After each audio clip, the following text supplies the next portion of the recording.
I didn't mean to hear it. I was just grabbing a drink from the kitchen when her laughter drifted from the living room, carefree, almost mocking. The same tone that used to melt me now sliced straight through. "He never surprises me," she said. 6 small syllables. A laugh from her friends. But they landed like a punch to the chest. I froze behind the wall, hand tightening around the glass. "Come on, Emma," her friend Tara teased. "You mean never? Not even on your birthday?" "Nope," she said, her voice teasing, but underlined with something else. Disappointment. Mark's predictable. Same dinner spot, same routines. "He's sweet," she trailed off, letting silence finish the sentence. Sweet but boring. The laughter continued, but I only heard the unraveling of something I thought was still intact. An hour later, when the friends left, she wandered into the kitchen humming, scrolling through her phone. She didn't notice the untouched glass, didn't see me staring, feeling like I was looking at a stranger wearing my wife's face. "Hey," she said absently. "You okay?" I forced a smile. "Yeah, just tired." I said, "Lying to both of us." She kissed my cheek, soft, thoughtless, then went upstairs. That was when I felt it, a fragile thread snapping inside me. I lay in bed that night, staring at the ceiling while her quiet breathing filled the darkness. Years of trying to be the man she could depend on, reliable, steady, never letting her down, seemed to mock me now. Steady had become boring. Dependable had become predictable. And maybe she didn't want that anymore. At 2 a.m., her phone buzzed. Normally, I wouldn't look, but something made my eyes flick to the screen. Can't stop thinking about tonight. Winking face. My heart froze. The preview disappeared. The screen dimmed, leaving only the sound of my pulse. I stared at her sleeping face. Peaceful, innocent, pretending. And then truth whispered.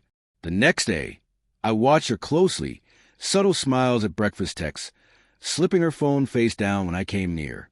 Yoga in the evening, but her mat stayed in the closet. I followed, shame burning, even as I justified it.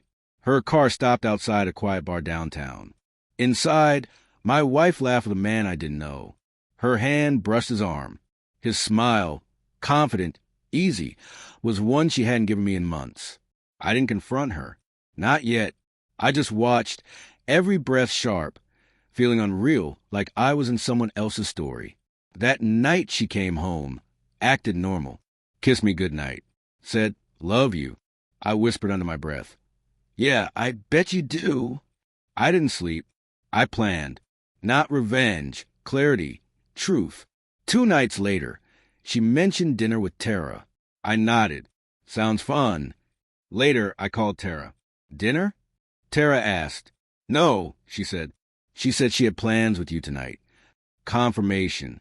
My hands trembled. That night, I prepared the surprise she'd never forget. Dining table set. Candles lit. Her favorite wine. Soft music. Even a hidden phone recording. Not for drama. For truth. Her car arrived. She stepped in. Heels clicking. Perfume clouding the air. Perfume she never wore for me. "Mark," surprised. "What's all this?" "Just a little surprise," I said. She softened, confused. "You said I never surprise you. Thought I'd change that." Her lips parted, then nothing. I gestured to the table. "Sit. Eat with me." We talked about nothing, while she checked her phone under the table. Then, as she lifted her wine glass, "So, how was yoga?" She froze. "It was good." Was it? Or did it end early because he showed up? Her hand trembled, the glass clinking. "Mark, what are you talking about?" I walked to the drawer, pulling out a folded photo from my car. Her and the man, heads close, smiles wide. "You followed me."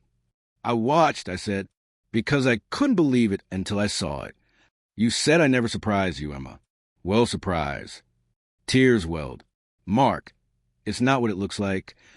"Then explain it." I said. She hesitated. I heard everything I needed in that silence.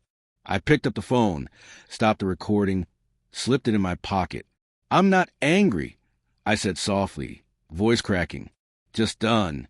"Please, Mark, it was stupid." I didn't mean for it to. You had a choice every day to talk to me, to be honest. You wanted excitement. You found it, just not with me. Her tears fell freely. Don't do this. You wanted a surprise, right? I smiled bitterly. Here's one more. I pulled an envelope from my pocket, set it on the table. She looked at it, confused. What's this? Papers. Divorce. Already signed. Her mouth fell open. Planned this? Planned. I shook my head. No, you did. From the moment you walked out the first time. You said I never surprised you, Emma. I guess I finally did. I grabbed my coat and walked out. Candles flickering. Dinner gone cold. The ghost of the man I used to be left behind. The next morning, I drove to the lake, our old spot when love was simple. I watched the water move quietly under gray sky, feeling a strange calm. My phone buzzed with messages from her. Apologies, fragments of regret. I didn't open them. Some surprises weren't meant to be pleasant. They were meant to wake you up. She wanted excitement. I wanted peace.